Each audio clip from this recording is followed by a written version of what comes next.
सुनता है। दूत घसीट लेकर के गए, जहां पर यज्ञ का कार्य संपन्न करवाना है वहीं खंभे से रस्सी में बांध दिया, रस्सी से खंभे में बांध दिया। चीत्कार करके रुदन कर रहा है सुना से, बचाइए बचाइए, कोई मुझे बचा लीजिए।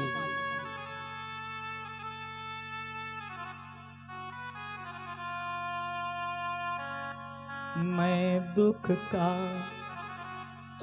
मारा हूँ इस दम, कोई मुझको आके बचा लेना।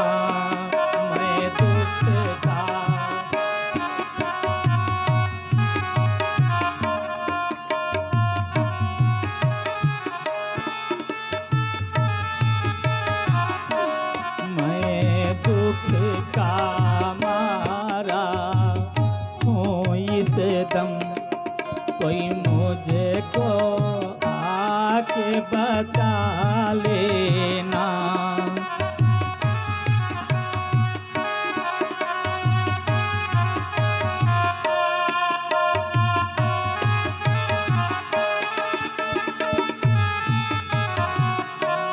हे संत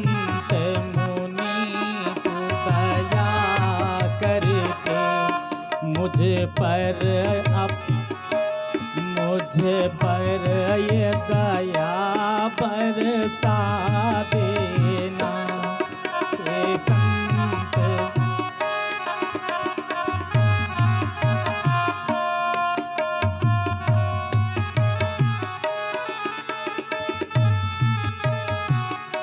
हे महाराज, मुझ पर दया करिए। मैं बंधा हुआ बलि खंभे से,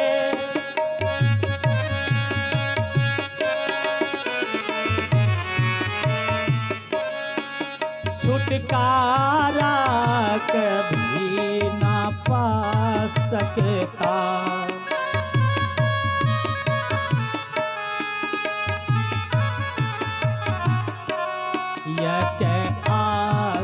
पिता की मुझ पर थी, यक आस पिता की मुझ पर थी, वो पिता मुझे न छुड़ा सकता।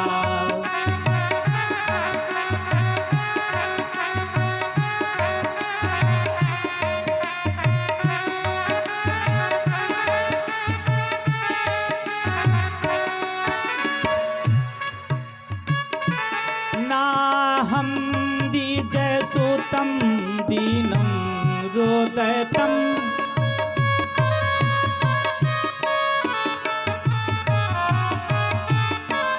करुणम वृषम करुणाक्रंतम।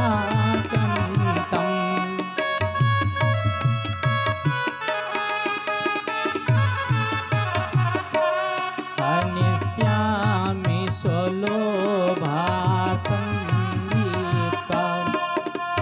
वाचा प्यार सौददा।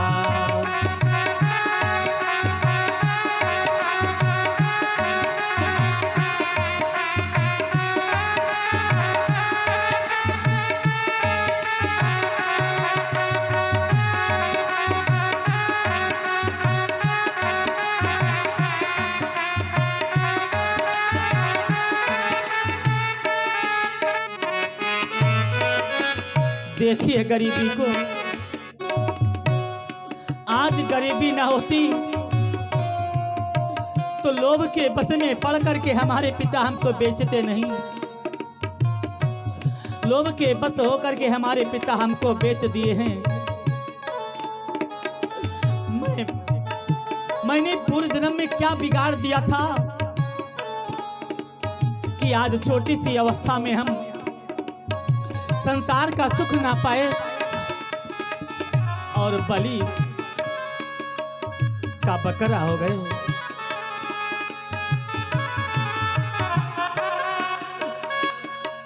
जाता किल की लाशा को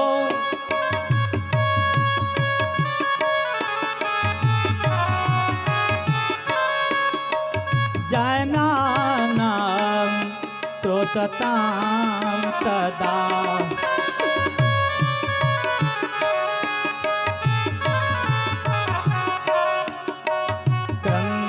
क्रंदमाने सुना से पे सभायां वृषमाद्भुतम्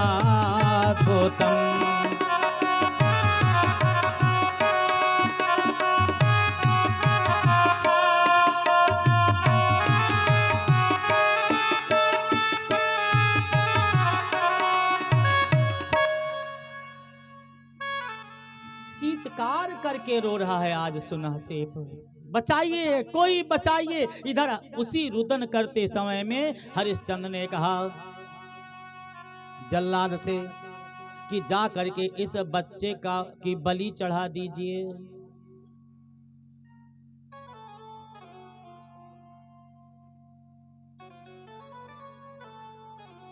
जल्लाद राजा के वचन को मान करके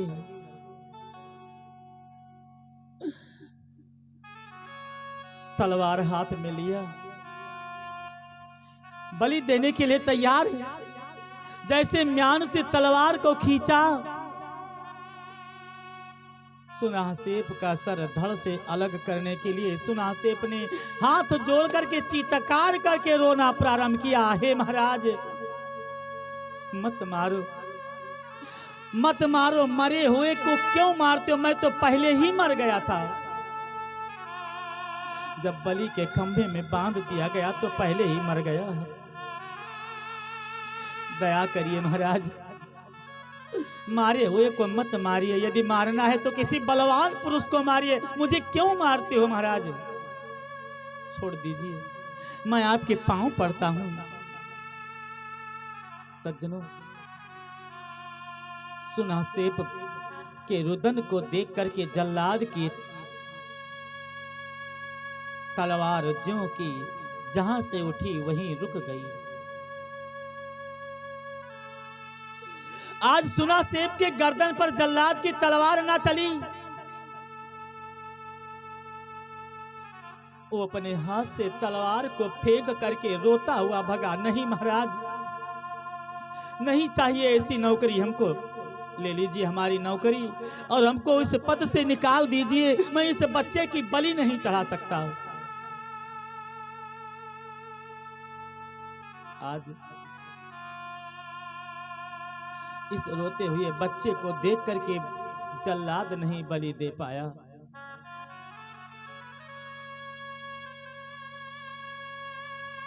पूरे अयोध्या के नर नारी वहां उस यज्ञ में उपस्थित थे। बालक बलि कब चढ़ाएगा सब देखने के लिए तैयार हैं। अजीगर्त ब्राह्मण भी था। हरिश्चंद्र ने दोनों भुजा को उठा करके खड़े होकर के कहा, महाराज आज जल्लाद इस बलि को ना दे पाया तो आपके इस सभा में कोई व्यक्ति हो जो इस बच्चे की बलि चढ़ा दे, 100 गाय मैं उसे और दूंगा।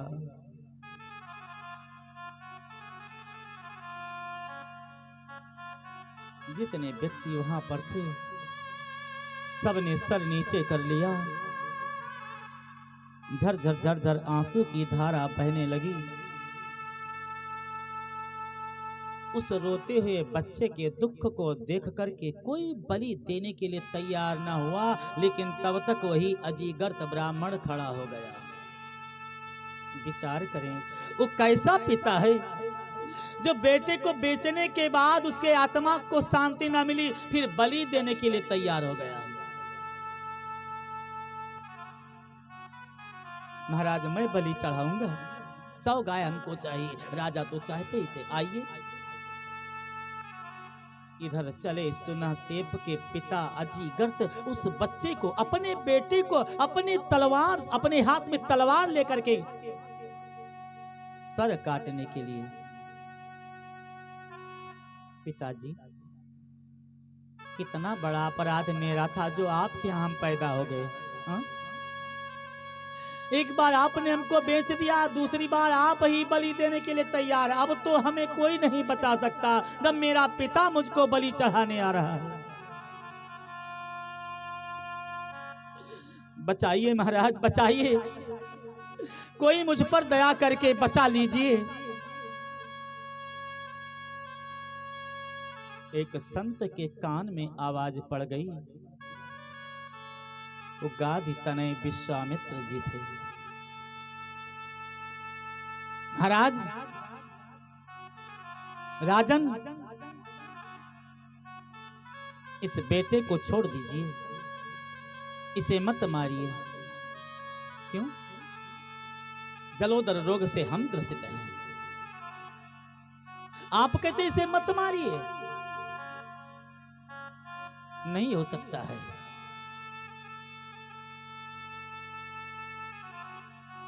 इस बच्चे को छोड़ने के बाद मेरा जलोदर रोग दूर नहीं होगा महाराज।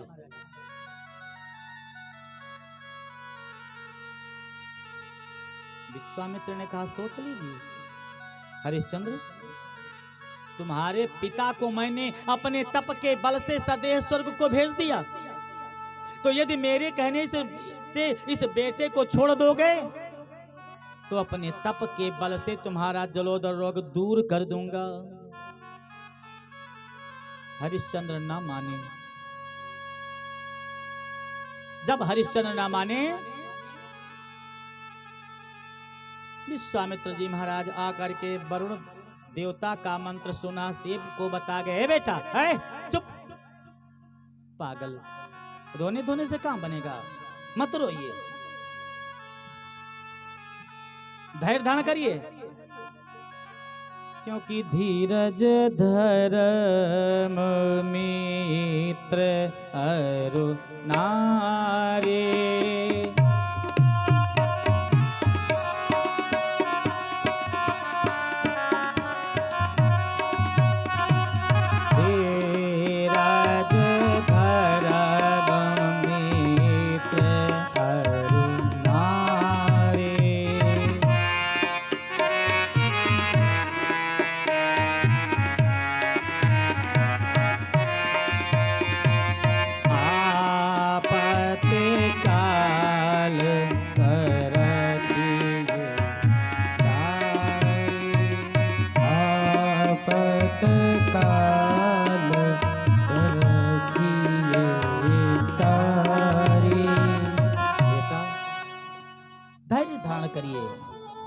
रोने धोने से कुछ काम नहीं बनेगा। क्या करूं गुरुजी? मैं मंत्र दे रहा हूं, उस मंत्र का जाप करिए, दीजिए महाराज जल्दी से। ओम वरुण देवाय नमः। इस मंत्र का जाप जल्दी जल्दी करिए, रो रो करके किसी ना किसी प्रकार से। ओम वरुण देवाय नमः, ओम वरुण देवाय नमः, ओम वरुण देवाय नमः, ओम वरुण देवाय नमः। वरुण देवता प्रसन्न हो गए, प्रकट हो गए वरुण देवता। बोलिए जलाधीश वरुण देवता की जय।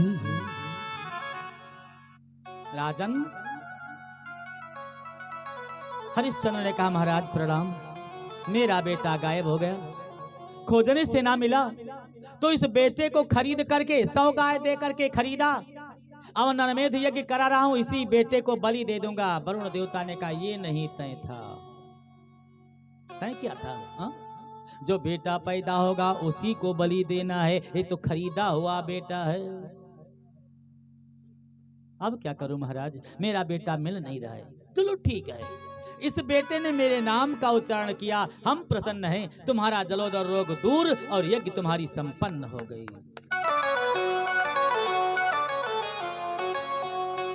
यह है मंत्र की शक्ति। यज्ञ बंद, बेटा छोड़ दिया गया। सुना सेप ने कहा, हम बच गए तो अब बताइए जाएं कहां? किसके यहां जाएं? किसी ने कहा, तू जिसका बेटा उसी के यहां चला जा। एक संत ने कहा, उनके यहां क्यों जाएं? वो तो बेच दिए। और जब बेच दिए तो उनका बेटा ना हुआ, तो राजा हरिश्चंद्र के पास रहना चाहिए। बोले नहीं, राजा हरिश्चंद्र खरीद लिए थे तब तो था बेटा, लेकिन जब बलि के खम्भे में बांध दिया तब उनका बेटा नहीं है। तो वरुण देवता ने आकर के बचाया, वरुण देवता होना चाहिए। किसी ने कहा नहीं नहीं, वरुण देवता का भी नहीं हो सकता। बोले क्यों? कहा इसलिए कि वो वरुण देवता के मंत्र का जाप किया, तब वरुण देवता आकर के उसको बचाए। वरुण देवता का भी नहीं होना चाहिए। तब किसका होना चाहिए? बोले विश्वामित्र महाराज का होना चाहिए, क्योंकि उन्होंने आकर के इस बच्चे को बचा लिया, तो बच्चा विश्वामित्र को चाहिए। विश्वामित्र ने कहा हमें स्वीकार है, हमारे पास कोई शिष्य नहीं था, आज शिष्य हो गया। बोले भगवान की। यज्ञ संपन्न हुई, राजा हरिश्चंद्र का जलोदर रोग दूर हो गया, बेटा रोहित आ गया। बड़े प्रसन्न हरिश्चंद्र। एक बड़ी सुंदर यज्ञ किए, यज्ञाचार्य वशिष्ठ जी महाराज, और यज्ञ संपन्न करवा करके इतना धन दान दिया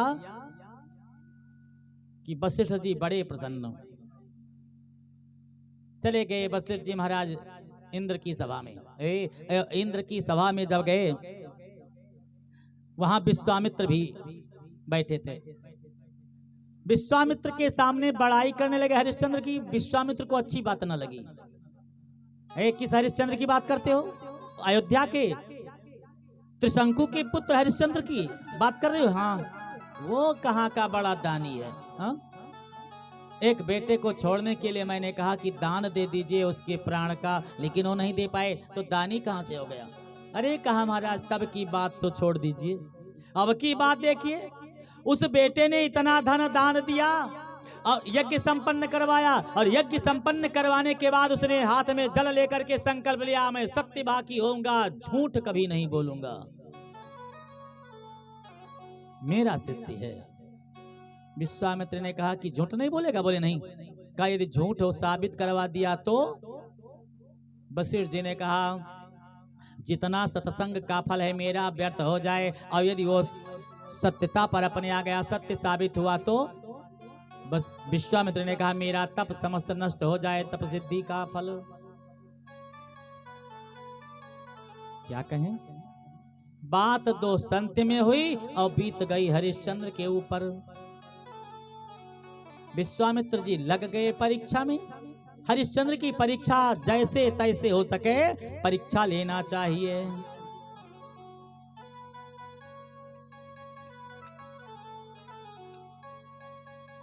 जब इस प्रकार परीक्षा लेने के लिए तैयार हैं विश्वामित्र जी, उधर राजा हरिश्चंद्र अपने राज्य में बेटे को पाकर के बड़े प्रेम से राज्य कर रहे थे। आइए दो बार भगवान का कीर्तन, उसके बाद में आगे का प्रसंग। श्री राम जय राम जय जय राम, श्री राम जय जय राम, श्री राम जय जय राम, श्री राम जय जय राम, श्री राम जय जय राम, श्री राम जय जय राम।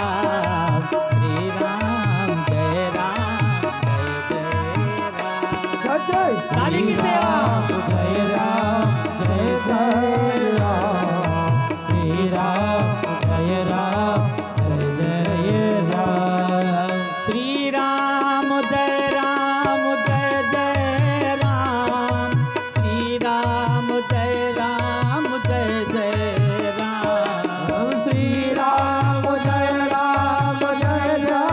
राम, श्री राम जय जय राम।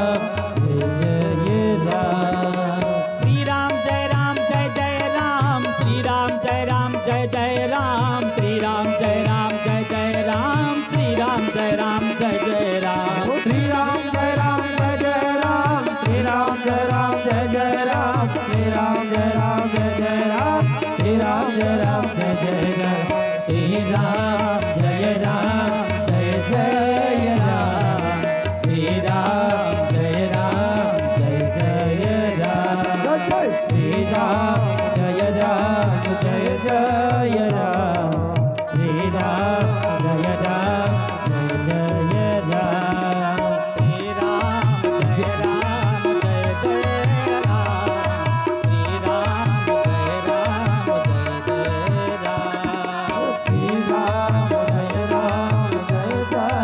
श्री राम जय जय राम, श्री राम श्री राम जय जय राम, श्री राम जय जय राम, श्री राम जय जय राम, श्री राम जय जय राम, श्री राम जय जय राम,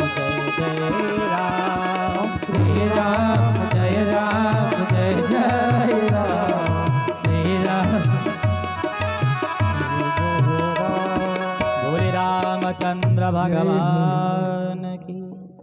सज्जनों ध्यान देना, इधर ऋषि विश्वामित्र हरिश्चंद्र की परीक्षा में लग गए और उधर राज्य करते करते महाराज हरिश्चंद्र कदाचित हरिश्चंद्रो मृगयार्थम वनम ययौ अपश्यत् रुदतीं बालम सुंदरीं चारुलोचनां। इसी समय हरिश्चंद्र महाराज घोड़े पर सवार होकर के जंगल को शिकार खेलने के लिए निकल पड़े और जब शिकार खेलते खेलते जंगल में पहुंचे तो वहां देखा क्या, एक स्त्री रो रही थी। हरिश्चंद्र ने पूछा, क्यों रो रही हो, रोने का कारण क्या है, तुमको कष्ट कौन दे रहा है। उस समय उस अबला ने कहा कि हे महाराज, मेरे रोने का कारण सुनिए। राजन माम बाधते यर्थम विश्वामित्रो महामुनि तपः करोति यद घोरम मदर्थम कौशिको वने। हे महाराज, एक कौशिक वन है जहां आप हैं, हाँ? और यहाँ विश्वामित्र महाराज तपस्या करते हैं, उनके तपस्या करने से हमको कष्ट होता है। हरिश्चंद्र ने कहा ठीक, अब तो तप नहीं करने देंगे। कोई तपस्या करता हो, कोई राम का नाम जपता हो, पड़ोसी को कष्ट हो तो भैया नहीं जपना चाहिए, हा?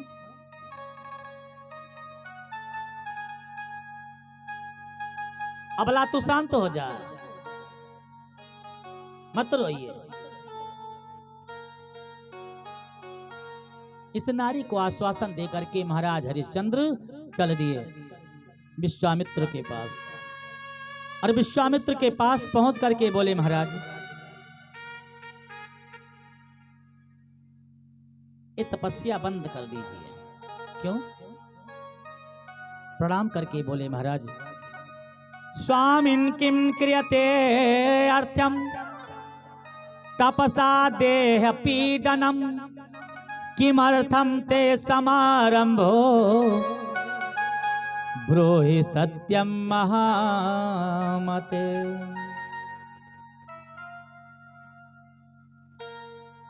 आप तपस्या करते हैं महाराज, आपके तपस्या से किसी के शरीर को पीड़ा हो तो तपस्या करना बेकार है, बंद कर दीजिए तपस्या।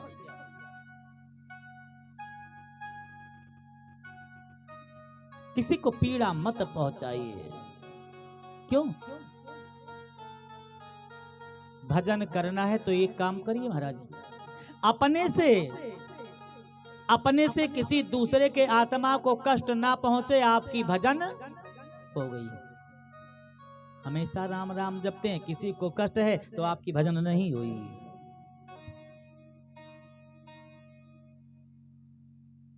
इसलिए आप तप बंद कर दीजिए। आप तो विश्वामित्र हरिश्चंद्र के कहने से तपस्या बंद कर दिया। बात पुरानी याद आ गई, ये वही हरिश्चंद्र है जिसको वशिष्ठ जी महाराज ने कहा था सत्यवाकी हो गया, आकर के मेरे तप में भंग करता है। जाओ महाराज तपस्या बंद करते हैं। लग गए दांव पर हरिश्चंद्र। विश्वामित्र यहाँ से उठे। एक दैत्य से इनकी मित्रता थी और उसके कहे कि एक विशाल सूकर का रूप धारण करके जाइए, हरिश्चंद्र के पुष्प वाटिका को उजाड़ दीजिए। वो विशाल सूकर का रूप धारण करके दैत्य आया, पुष्प वाटिका में हरिश्चंद्र के वहां पुष्प को उजाड़ने लगा, वृक्षों को नोच नोच करके फेंकने लगा, अपने मुख से पुष्प वाटिका के पृथ्वी को खोदने लगा। माली दौड़ करके आए उस सूकर को मारने के लिए, लेकिन महाराज उस सूकर ने उस पर प्रहार कर दिया, पैर फट गए। रोता रोता माली हरिश्चंद्र के पास पहुंचा। महाराज की जय हो। अरे महाराज, आपके उस पुष्प वाटिका में एक सूकर आया है जो पुष्प वाटिका को उजाड़ता है, अपने दांतों से पूरे पुष्प वाटिका को बर्बाद कर दिया और हमारे भी दांत मार दिया। देखो मेरा पैर फट गया, महाराज रक्षा कीजिए। हरिश्चंद्र ने कहा ठीक, रात बीतने दीजिए। सुबह सुबह हरिश्चंद्र महाराज समस्त सेना को लेकर के गए। कहा इस पुष्प वाटिका के को चारों तरफ से घेर लीजिए और जिसके तरफ से सूकर निकल करके भाग जाएगा उसको इस राज्य से निकाल दिया जाएगा। शब्दों पर गौर करना। हरिश्चंद्र ने कहा जिसके तरफ से सूकर निकल करके भाग जाएगा उसको राज्य से निकाल दिया जाएगा। और दैत्य सूकर ने समझा हम किसी के तरफ से क्यों निकलें, कोई दूसरा क्यों राज्य से बाहर हो, हरिश्चंद्र की तरफ से ही निकल जाए। भगा सूकर और भागते भागते सूकर इतनी तेजी से भगा कि हरिश्चंद्र को छलांग लगा करके निकल गया। भगे हरिश्चंद्र उस घोड़ा लेकर के उस सूकर के पीछे पीछे, और उसके पीछे पीछे सैनिक। सूकर कहीं नजदीक आता, कहीं दूर चला जाता है। भागते खदेड़ते बहुत विशाल जंगल में पहुंच गए। सैनिक रास्ता भूल गए, हरिश्चंद्र भी रास्ता भूल जाते हैं। अब पहुंच गए कहां? एक संत के कुटिया में, जो अपने भेष को छिपाई महाराज विश्वामित्र जी तपस्या कर रहे थे। बड़ा सुंदर सरोवर था। संत को देख करके हरिश्चंद्र ने कहा महाराज जी प्रणाम, आशीर्वाद। महाराज जी मैं रास्ता भूल गया हूँ, एक सूकर को खेदते तो आप कृपा करके बता दीजिए हम कैसे अपने नगर को जाएं। अयोध्या के राजा हरिश्चंद्र हैं। ओहो, संत ने कहा महाराज आप हरिश्चंद्र हैं? बोले हाँ। आप रास्ता भूल गए हैं? बोले हाँ। तो परिश्रम करके आए होंगे, थके होंगे? बोले हाँ। तो कहा देखो ना ये सुंदर सरोवर है, सबसे पहले इसमें जा करके स्नान करिए, जल पान करिए, आत्मा को शांति हो जाए, तब आपको मैं मार्ग बता दूंगा, चले जाइएगा। हरिश्चंद्र ने कहा ठीक महाराज। हरिश्चंद्र ढाल तलवार को रख करके और उस सरोवर में जा करके स्नान किए। और जब सरोवर में जा करके स्नान करते हैं, स्नान करके महाराज वस्त्र पहनकर विप्रवेशधारी ब्राह्मण के पास आए। प्रणाम किए महाराज प्रणाम, आशीर्वाद। महाराज अब तो रास्ता बता दीजिए। ब्राह्मण ने कहा देखो आज बड़ा सुंदर समय है, सुबह मुहूर्त में आप सरोवर में स्नान किए हो तो कुछ दान करिए, उसके बाद जलपान करिए, मैं आपको रास्ता बता दूंगा।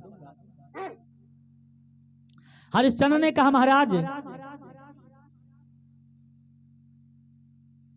हम कुछ लाए नहीं अपने साथ, कौन ऐसी वस्तु है जो मैं संकल्प करके दान दे दूं? हाँ, लेकिन ठीक है, आप मुझसे दान किस लिए मांगते हो? विश्वामित्र ने कहा कि मेरे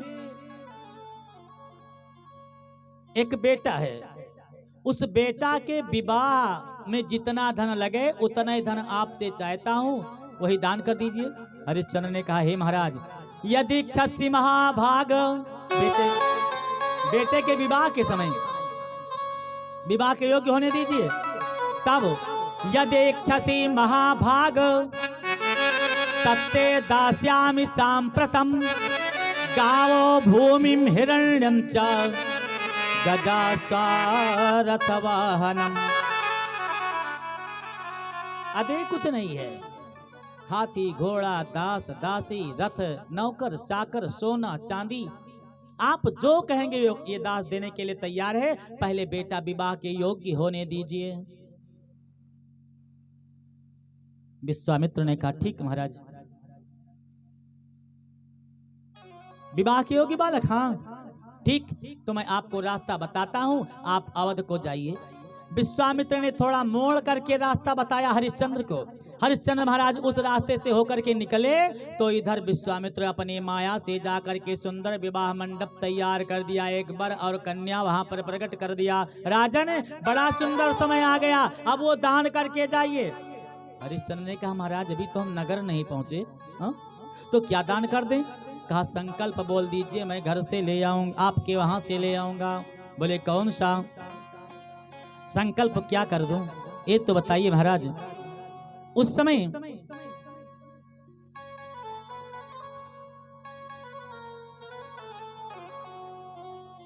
विश्वामित्र ने कहा कि राजन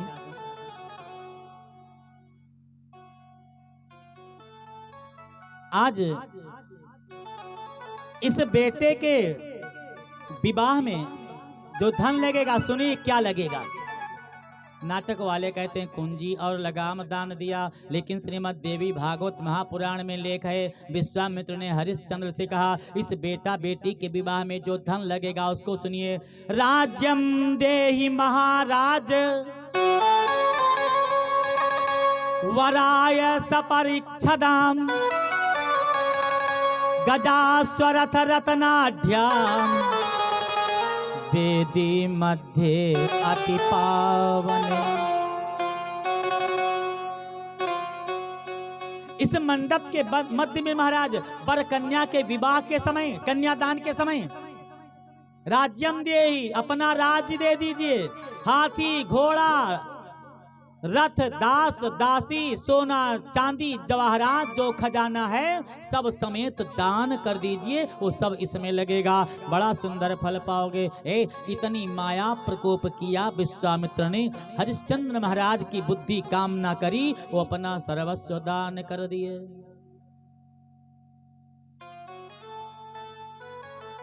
दक्षिणाम देहि राजेंद्र दान योग्यम महामते दक्षिणारहितम राजन निष्फलम मनुरब्रवीत। हे महाराज आपने जितना सुंदर दान दिया है उतना ही दक्षिणा दीजिए, सांगिता। और जब तक आप ध्यान दीजिए कोई दान करेंगे और जब तक सांगिता नहीं करेंगे तब तक पूरा फल नहीं मिलेगा महाराज। ठीक महाराज बोलो दक्षिणा, सांगिता का दक्षिणा कितना हुआ ये तो बताइए।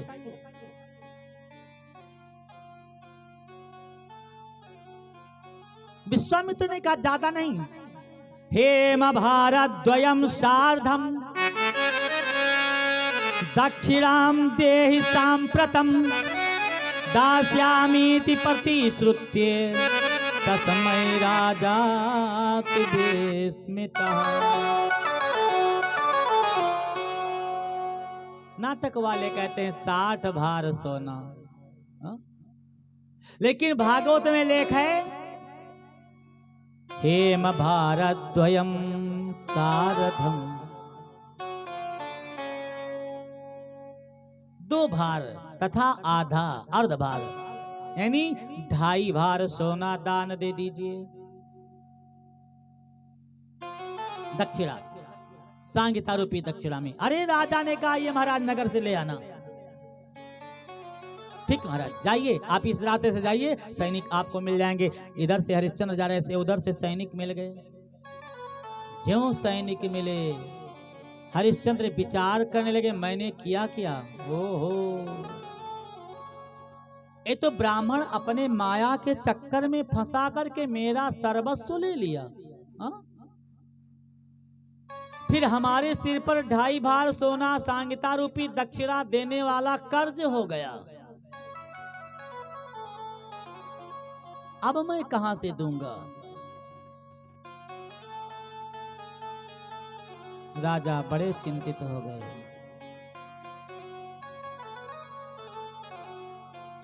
और यदि आज दक्षिणा ना दे पाए सांगिता की तो इतना धन दान देने के बाद भी हमको नरक हो जाएगा। सोचते विचारते राजा अपने राजमहल में पहुंचे। राजा हरिश्चंद्र के बदन से पसीना बह रहा है, आंखों से आंसू की धारा बह रही है, लाल लाल चेहरा हो गया। रानी ने कहा महाराज क्या हो गया? क्या बताऊं प्रिय, आज एक ब्राह्मण ने मुझको छल लिया है। उस ब्राह्मण के द्वारा छले गए पूरा राज्य पाठ सब दान दे दिया, और अब 2.5 भार सोना सांगिता रूपी दक्षिणा देना है, वो कहां से दूंगा, यही हमको कष्ट है।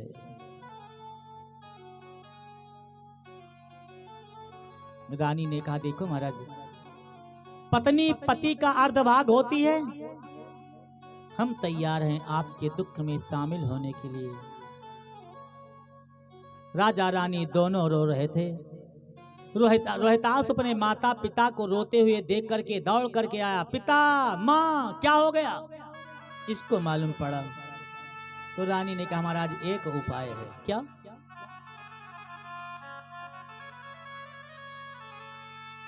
वैसे तो धन नहीं मिलेगा, बिक जाइए, आप भी बिक जाइए, हमको भी बेच दीजिए और अपने बेटे को भी बेच दीजिए। राजा ने कहा अपने दोनों कानों में उंगली लगा करके, नहीं नहीं ऐसा मत कहें, ये सुना नहीं जाता है। मैं एक ऐसा अभागा आपका पति अपने पत्नी की सेवा करता है, पुत्र की सेवा करता है, और मैं आज आपको कैसे बेच दूं? कहा महाराज कोई और उपाय नहीं है। आपस में दोनों वार्तालाप करते थे, तब तक विश्वामित्र महाराज आ गए। जब विश्वामित्र जी आ गए, लास्ट में अपना रूप दिखाया था विश्वामित्र ने कि मैं विश्वामित्र हूं। आ गए विश्वामित्र जी।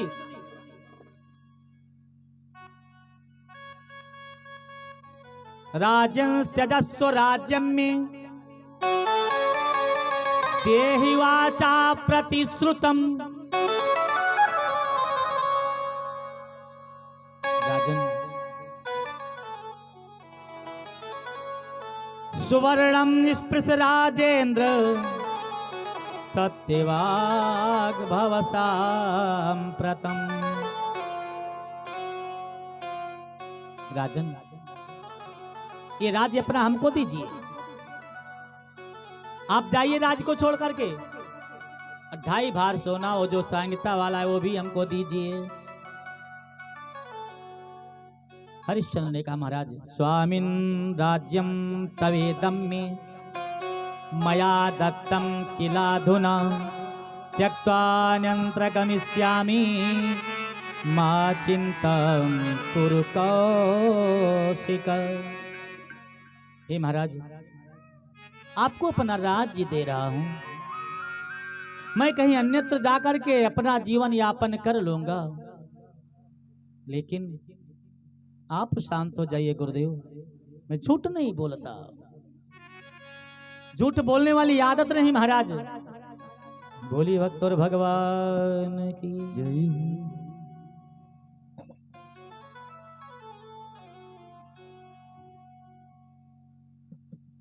राजा गुरुदेव इस दास पर दया करें, राज्य ले लीजिए और वो 2.5 भार सोना कहां से दोगे जब तुम्हारे पास कुछ नहीं रह गया? बोले कहीं से दे दूंगा महाराज।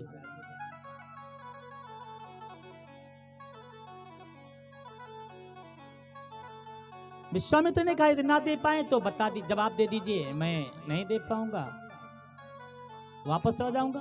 नहीं नहीं महाराज। हरिश्चंद्र ने हाथ जोड़ करके कहा कि गुरुदेव क्या तुम्हें पता है ये मुनिवर, क्या तुम्हें पता है ये मुनिवर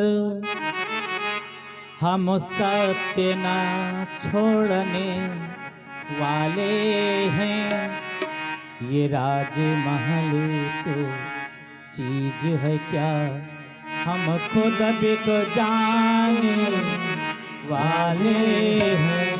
क्या तुम्हें पता है ऐ मुनिवर,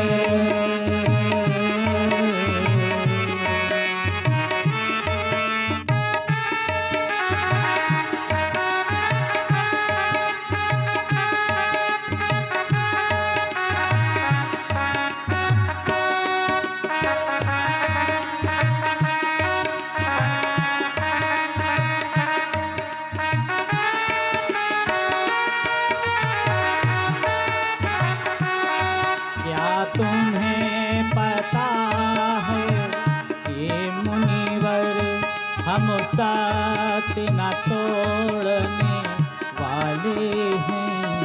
ये राजमहल तो चीज है क्या, हम खुद बिक जाने वाले हैं। महाराज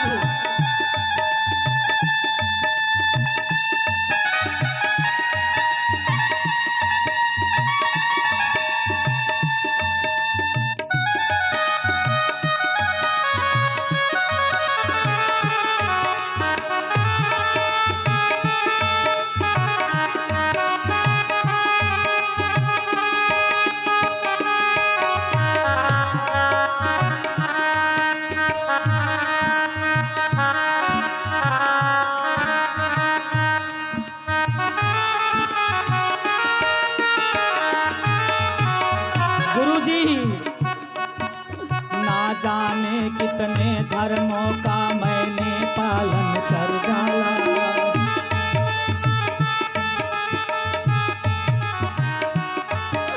ना जाने कितने धर्मों का मैंने पालन कर डाला।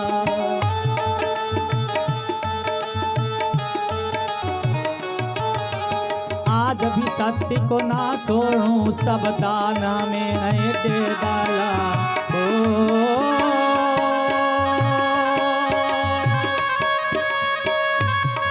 फिर आज बिकूं जाके काशी, फिर आज बिकूं जाके काशी। देखो कितने लेने वाले हैं।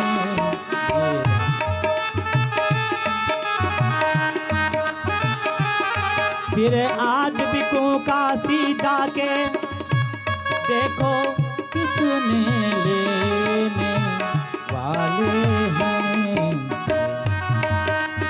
अरे तो चीज है क्या, हमको तो बिक जाने वाले हैं। क्या तुम्हें पता है ये मुनिवर,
क्या तुम्हें पता है ये मुनिवर, हम सत्य न छोड़ने वाले हैं। ये राजमहल क्या चीज है क्या, हमको तो बिक जाने वाले हैं।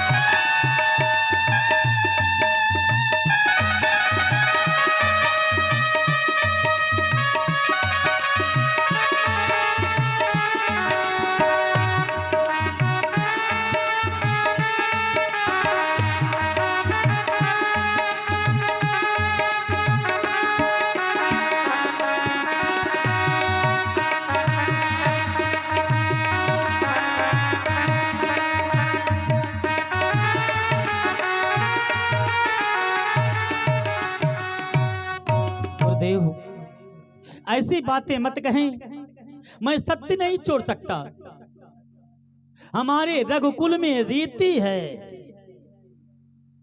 रघुकुल रीति सदा चली आई, प्राण जाई पर वचन न जाई। सत्य नहीं छोड़ूंगा महाराज, खुद बिक जाऊंगा। झूठ बोलते हो? हाँ, तुम्हें कौन खरीदेगा हो? बोलो। सूर्य के उदयाचल से सूर्य के अस्ताचल तक तुम्हारा राज्य है, बोलो कौन खरीदेगा? तो अपने को बिक जाओगे। हाँ महाराज, हम 3 प्राणी हैं, तीनों बिक जाएंगे। तो बताइए खरीदेगा कौन? कोई प्रजा अपने राजा को खरीदेगी? नहीं। कौन ऐसा स्थान है जहां जाकर के बिकोगे?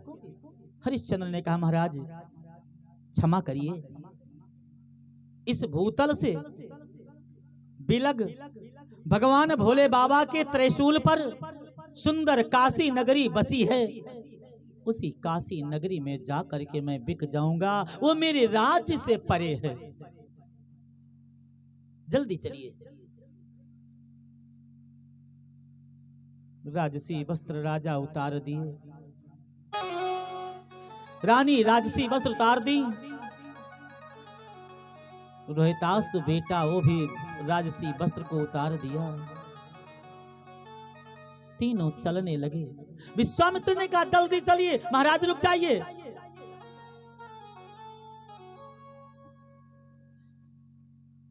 पावन नगरी अवध धाम को प्रणाम कर लूं,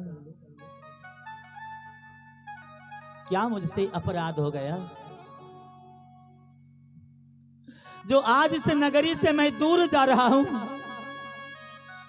मेरे में क्या कमी आ गई?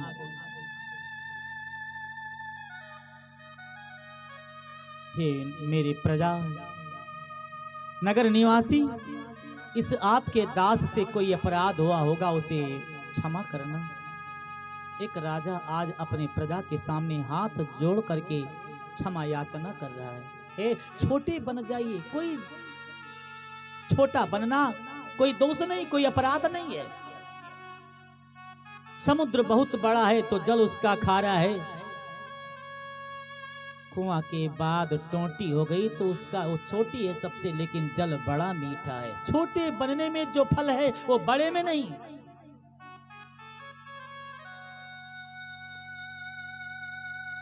पूरी प्रजा रोने लगी।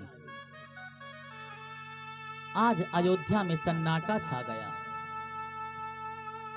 मां सरजू को प्रणाम किया, सैब्या ने, हरिश्चंद्र महाराज ने, रोहित ने।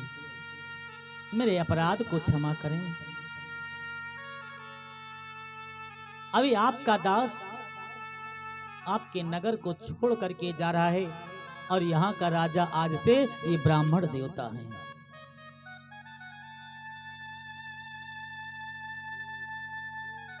रोते रोते सारी प्रजा दौड़ी, महाराज महाराज कुछ नहीं। आज रोते रोते हरिश्चंद्र महाराज अपने अवध नगर को छोड़ करके चल दिए। कुछ दूर चले गए, पैदल जा रहे हैं। विश्वामित्र ब्राह्मण वेशधारी जा करके कहे महाराज जलपान कर लीजिए। बोले नहीं, जब तक दक्षिणा नहीं दे पाऊंगा तब तक जल नहीं पीऊंगा। अरे कब तक दक्षिणा दे पाओगे? बोले 1 महीना के अंदर, 30 दिन के अंदर आपकी दक्षिणा दे दूंगा। रानी के पास गए, जलपान कर लीजिए। क्यों? राजा ने जलपान कर लिया है, आप भी जलपान कर लें। नहीं नहीं महाराज, वो जलपान कर लिए होंगे हमारे स्वामी, लेकिन मैंने जो संकल्प लिया है जब तक दक्षिणा नहीं दे पाऊंगी तब तक जल नहीं ग्रहण करूंगी। रोहित से कहा बेटा तू जल पी ले। नहीं नहीं बाबा, मैं जल नहीं पीने वाला। तीनों का संकल्प एक है महाराज। वेदव्यास जी महाराज राजा जनमेजय से कहते हैं ऐसे जाते जाते महाराज सुंदर काशी नगरी में पहुंच गए। वहां आवाज देने लगे, कोई खरीदिए। खरीदने वाला कोई तैयार नहीं हो रहा है। सुंदर काशी नगरी में घूमते घूमते महाराज 29 दिन बीत गया, आज 30वां दिन है। सुबह का समय, थोड़ा समय और बीता। आ गए विश्वामित्र। ए महाराज, आपने कहा था पूर्णः समासो भद्रम ते दीयता मम दक्षिणा पूर्वं तस्य निमित्तं हि अस्मयते स्ववचो यदि। आपने कहा था 1 महीने के बाद दक्षिणा दे दूंगा। आज 30वां दिन है, महीना पूर्ण हो गया, लाइए दक्षिणा दीजिए। महाराज, आप अपने ज्ञान मार्ग से देखिए, 1 महीना 30 दिन हो गया? नहीं, अभी आधा दिन शेष है।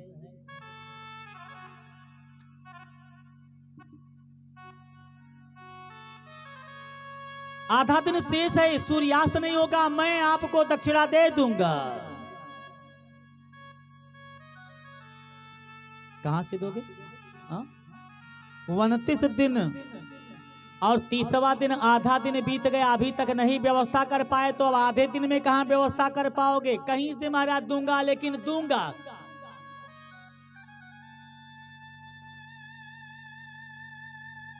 मैं अपने कुल का कलंक नहीं बनना चाहता।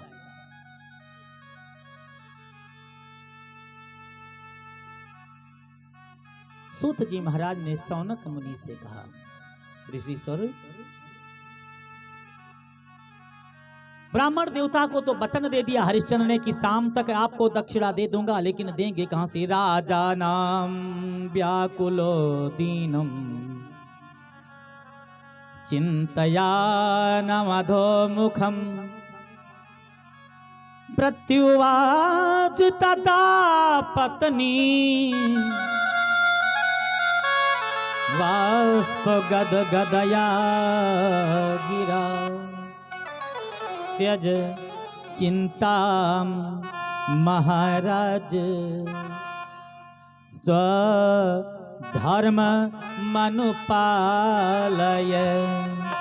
त्यज चिंता महाराज स्वधर्म अनुपालय।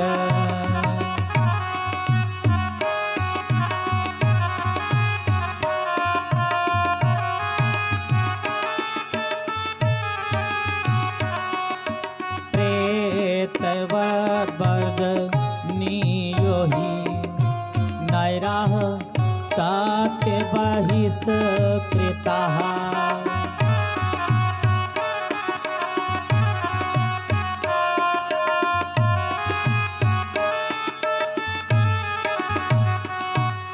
नाताः पर करम धर्म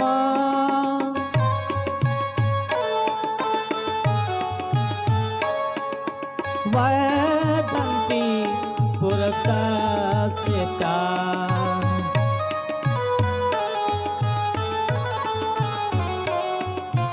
यादृशं पुरुषव्याघ्र स्वासत्यासानुपालनम्।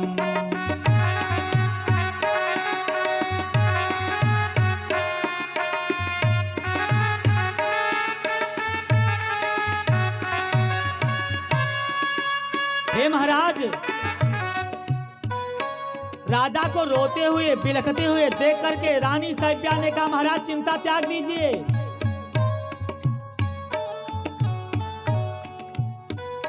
चिंता करके जो मर जाते हैं प्रेत होते हैं, ऐसा मत करिए महाराज। जो पुरुषों में श्रेष्ठ पुरुष होते हैं वो सत्य का पालन करते हैं।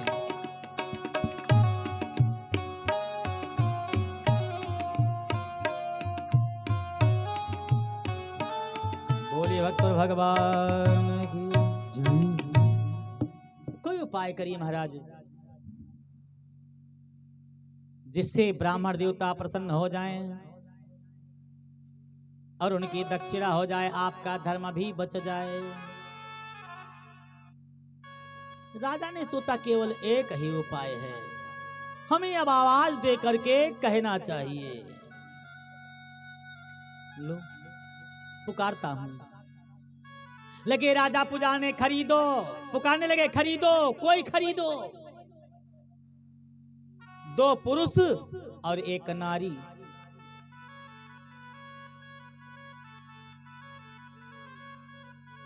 ये दोनों बिक रहे हैं।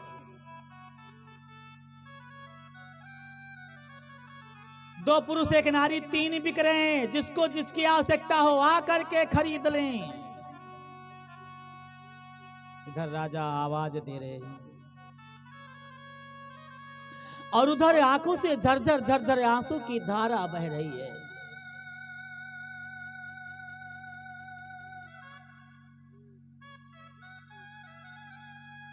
तब तक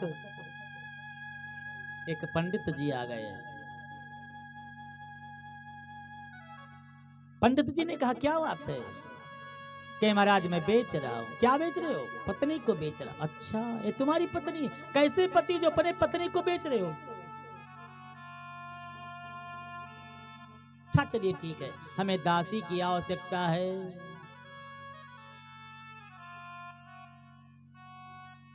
अपनी पत्नी को हमें दे दीजिए। ले जाओ महाराज। कितनी कीमत है? 2.5 भार में तीनों को बिकना है। पंडित जी ने कहा, यदि पत्नी अपने पति को प्राणों से प्यारी है, पतिव्रत धर्म का पालन करने वाली होती है, तो आधा भार स्वर्ण,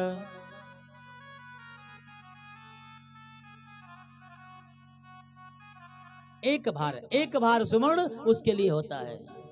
महाराज ठीक है, लाइए। बिछा दिया चद्दर हरिश्चंद्र ने, उस पर 1 भार सोने की कीमत रख करके और रानी साहिब्या से कहा, चलिए। रानी साहिब्या ने कहा, चलती हूं महाराज।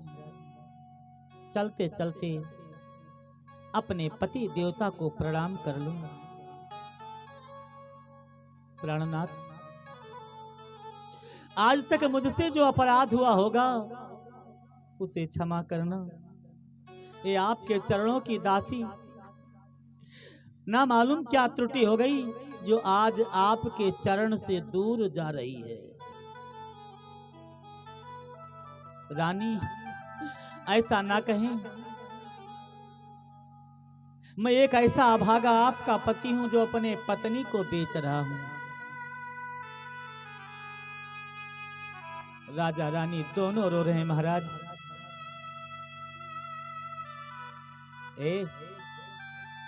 इधर कष्ट देखिए। पंडित जी उस रानी के केस को पकड़ करके लगे घसीटने। हमने धन खर्चा किया है, तुझे खरीद लिया है, जो कहूंगा सो करोगे। चलिए यहां से। नहीं महाराज, रुक जाइए, थोड़ा पति के पैर को छूने दीजिए।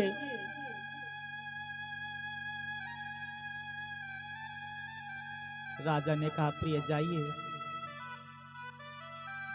चलिए जाइए यहां से। रानी रोते रोते चली। रोहितास ने कहा, मां, मुझको छोड़ करके कहां जाती हो? ये तेरा लाल मां के बिना कैसे जीवित रहेगा? कौन तेरे लाल की सेवा करेगा?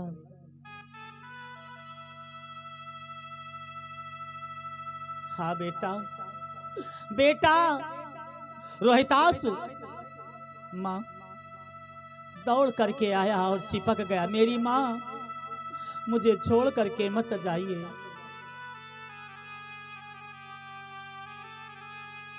पंडित जी केस पकड़े घसीटे हैं। बोलिए भक्तों भगवान की जय हो, शेरा वाली मैया की जय हो।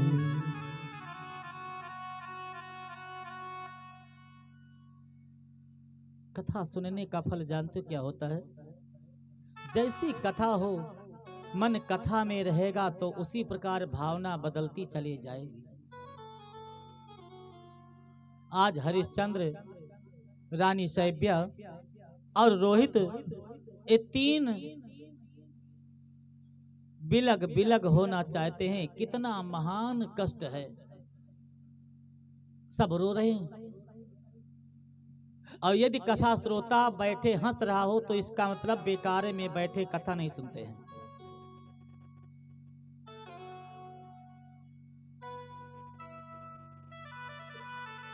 मां, मुझको अपने आंचल से दूर मत करिए, कौन मेरे सिर पर आंचल रखेगा? रुदन कर रहा है रोहित। उधर पंडित जी रानी साहिब्या के केस को पकड़ करके घसीट रहे हैं। जल्दी चलिए महाराज, मेरे बेटे को भी लिए चलिए। ये क्या करेगा? कुछ भी आप कार्य से लीजिएगा, लेकिन मेरे बेटे को ले चलिए साथ में। राजा से कहा, कीमत बोलिए, आप स्वयं कीमत लगा लीजिए। ब्राह्मण देवता ने कहा, पिता माता का आज्ञाकारी यदि बेटा है और छोटा है तो आधा भार सोना दे दिए। अब माता पुत्र दोनों को लेकर के चले गए ब्राह्मण। ड्यूटी हो गई। रानी की ड्यूटी है, पोछा लगाएं, बर्तन साफ करें, पंडित जी की बिस्तरा लगाएं, भोजन कराएं, सेवा करें। ये तो लग गया काम वहां। रोहितासु की ड्यूटी, पुष्प वाटिका से पुष्प लाएं पंडित जी के पूजा के लिए, और आम की समिधा लाएं पंडित जी के हवन के लिए। ये तो ड्यूटी लग गई। विश्वामित्र जी आए। हरिश्चंद्र ने कहा, महाराज ये अपना 1.5 भार सोना ले लीजिए। बोले, सूर्यास्त होने वाला है, 1 बार कहां से दोगे? दूंगा महाराज। तब तक एक जल्लाद आ गया। कीमत बोलिए।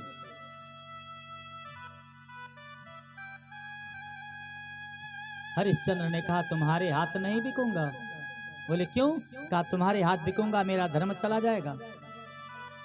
विश्वामित्र ने कहा, जल्दी बिकिए, और या तो बोल दीजिए नहीं दे पाऊंगा। नहीं महाराज, ऐसा मत कहें, अब तो सब छूट गया, अकेला मैं बचा हूं।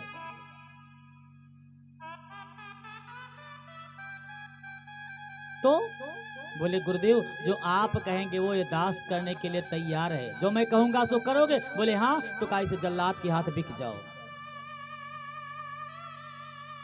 1 भार सोना दे करके जल्लाद हरिश्चंद्र को खरीद लिया।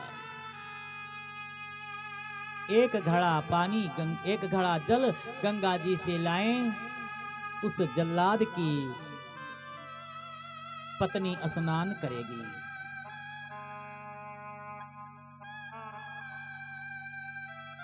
और ड्यूटी लगा दिया इसका, ड्यूटी इनकी लगा दिए शमशान घाट पर।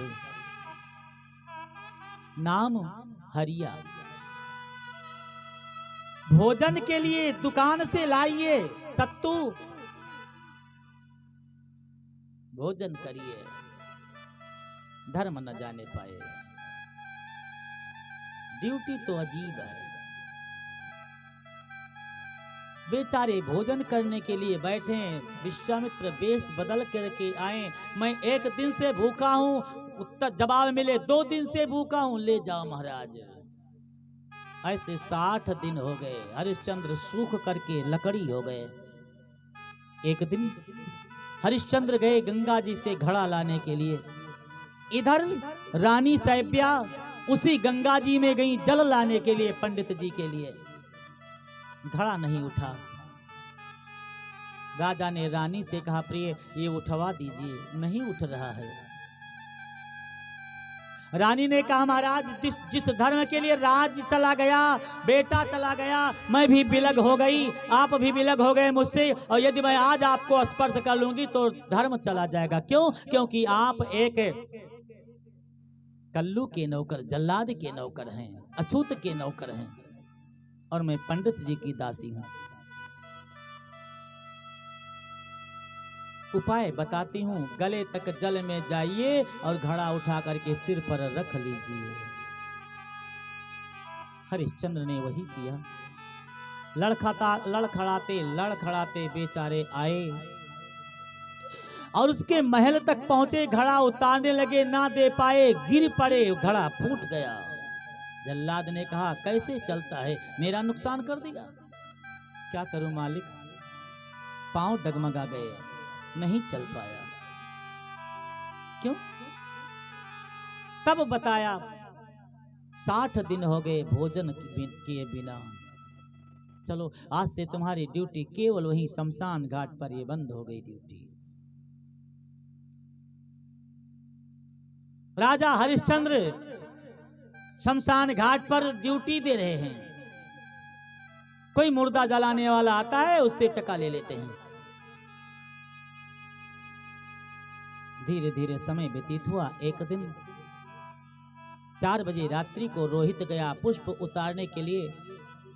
वहां फूल, ज्यों ही फूल पकड़ा, नीचे बिमवट था, पैर पड़ा उस बिमवट पर, उसमें एक काला सर्प था, झट उसके पैर में, रोहित के पैर में डस लिया। रोहित मूर्छित होकर के गिरा। माँ माँ, मुझे काले सर्प ने डस लिया, बचाइए बचाइए, आवाज दे करके मूर्छित होकर के गिर पड़ता है। ये विश्वामित्र दूसरा वेश बदल करके गए, आवाज दिए, किसी का बालक पुष्प लेने गया था, काले सर्प ने डस लिया, मृत्यु हो गई है। मेरा ही बेटा, सैब्या ने सुना, मेरा ही बेटा गया था पुष्प लाने के लिए। महाराज जी प्रणाम, मेरा बेटा रोहित पुष्प लाने के लिए गया है, उसको काले सर्प ने डस लिया है, छोड़ दीजिए, चली जाऊं बेटे को देखने के लिए। नहीं जाओगी, भोजन तैयार करिए। रोते रोते बेचारी भोजन को तैयार किया। केवल शरीर यहां कार्य करती, मन तो बेटे में लगा है। महाराज जी भोजन करिए, भोजन कर लिए, अब तो चली जाऊं। नहीं, आसन लगाइए, आराम करूंगा। आसन लगा दिया,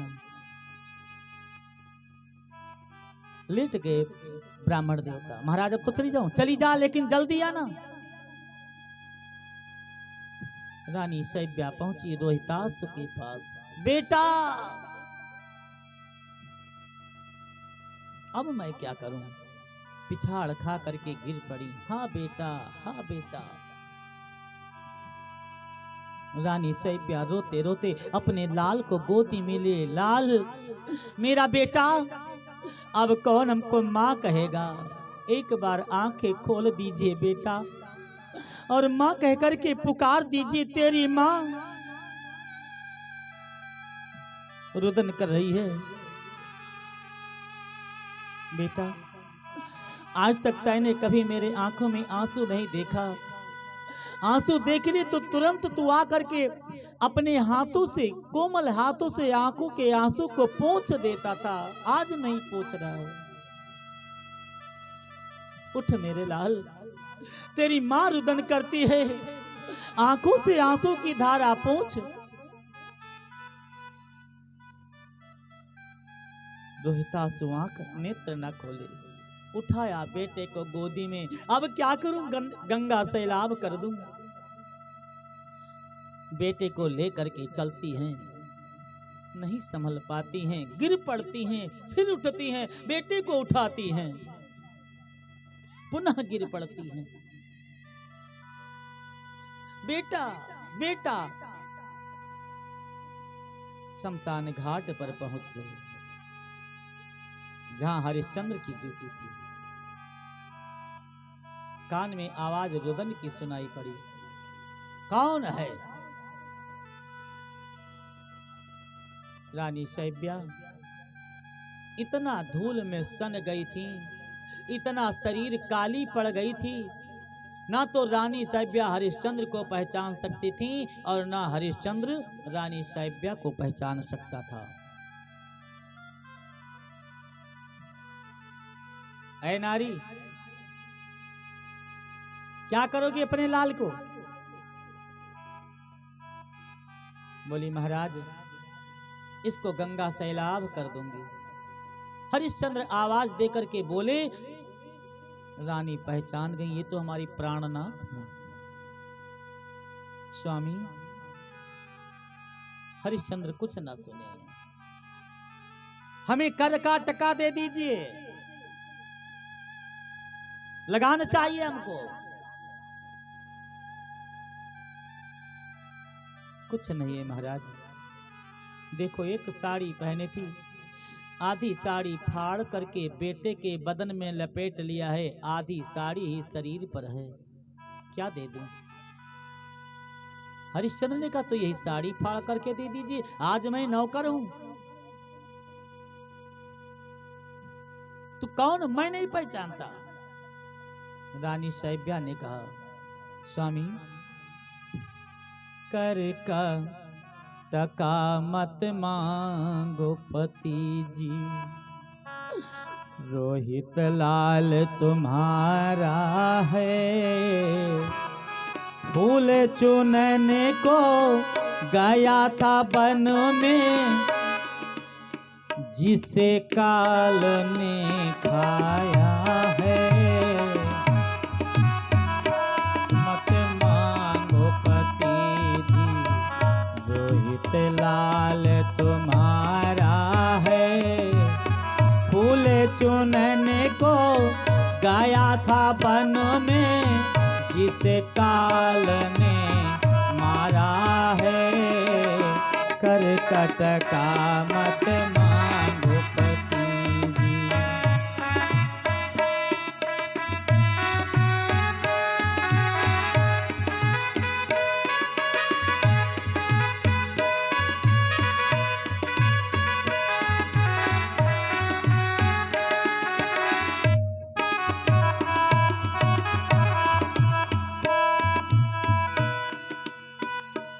मत मांगिए महाराज, मेरे कुछ नहीं है। स्वामी,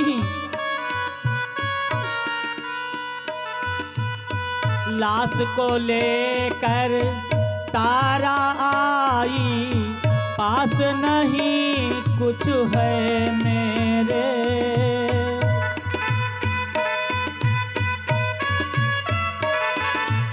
स्वामी कुछ नहीं मेरे पास है। लाश को लेकर तारा आई, पास नहीं कुछ है मेरे,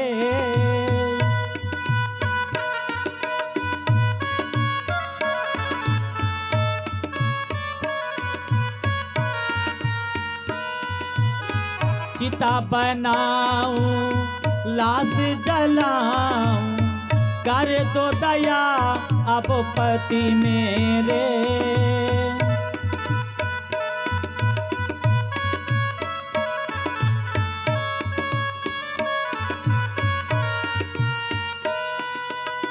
पास मेरे कर कुछ होता तो कर कटका मैं दे देती, आके कहती देखो पति जी, ये तो कर्ज तुम्हारा है, फूल चुनने को गया था वन में, जिसे काल ने मारा है, कर कटका मत मांगो पति जी।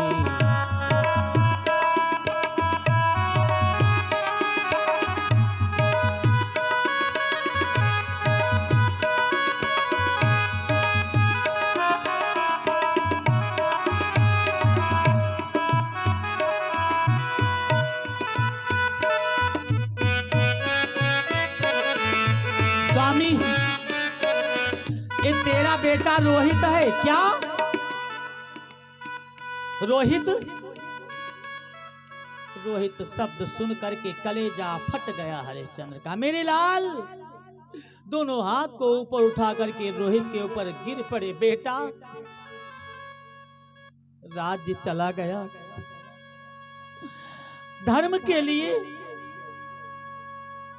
और आज मेरा बेटा भी चला गया। अब मैं क्या करूं, कहां जाऊं, अब क्या होगा? मेरे लाल, मैं भी अब जीवित नहीं रह सकता, मैं भी अपने प्राण को निकाल दूंगा। देवलोक से आवाज आ गई। हरिश्चंद्र के पिता ने कहा, हरिश्चंद्र क्यों घबराते हो? परीक्षा है। जब तक तू अयोध्या का राजा था तब तक ये तुम्हारी रानी और रोहित बेटा था। भूल करते हो? आज तो एक झाड़ू लगाने वाला का नौकर है, मालिक के अधीन है, जो मालिक कहेगा सो करोगे। बस हरिश्चंद्र महाराज तुरंत बदल गए।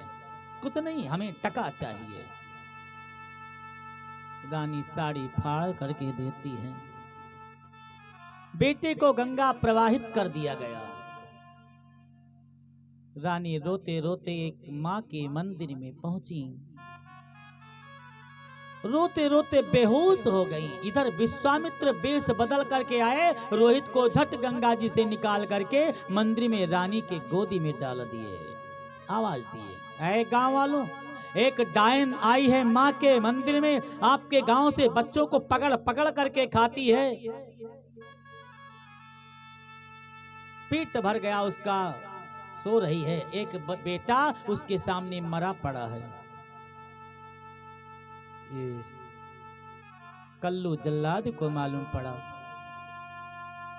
आ गया। वो हरिश्चंद्र को बुलाया, हरिया, ये चंडालनी है, ये डायन है, इसको मार दीजिए।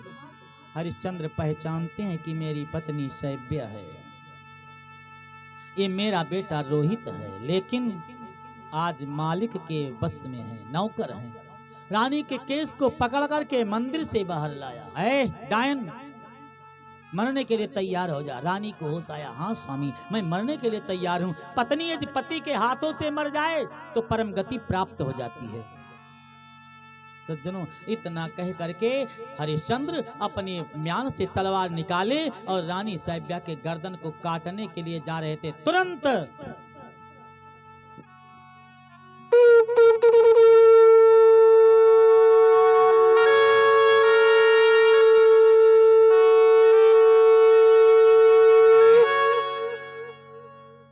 शंख ध्वनि होती है और वहां झट अवतार भगवान का हो जाता है। पकड़ लिया तलवार।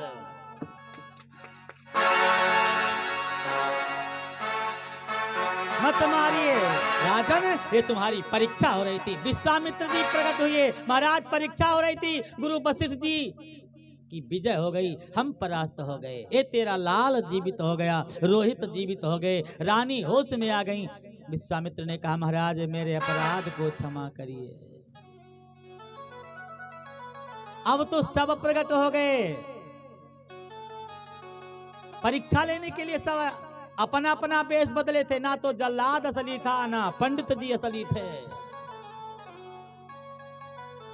तो सत्य धर्म सब आ गए थे। आज राजा हरिश्चंद्र पत्नी पुत्र सबको पाए बड़े प्रसन्न हुए। बोलिए भक्तों भगवान की। विश्वामित्र जी ने कहा, महाराज अपना राज लीजिए। राजा ने कहा, नहीं, हम सूर्यवंशी हैं, रघुवंशी हैं, और रघुवंशी जो धन दान दे देते हैं उसको वापस नहीं लेते हैं, और यदि मैं वापस ले लूंगा तो कुल का कलंकी हो जाऊंगा। मैं तो नहीं जाऊंगा अब अवध को। वहीं से हरिश्चंद्र तप के लिए चले जाते सज्जनों, और रोहित को ला करके अयोध्या में अयोध्या का राजा रोहित को बनाया गया। बोलिए भक्त भगवान की। भागवत भगवान के जय हो। काली मैया जय हो। राधा माधव भगवान के